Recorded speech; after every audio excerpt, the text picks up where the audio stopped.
يا حامل القرآن، قد خصك الرحمن بالفضل والتيجان والروح والريحان.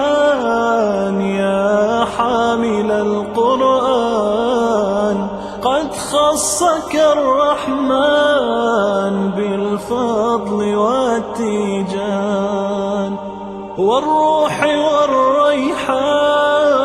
يا دائم الترتيل للذكر والتنزيل، بشراك يوم رحيل ستفوز بالغفران.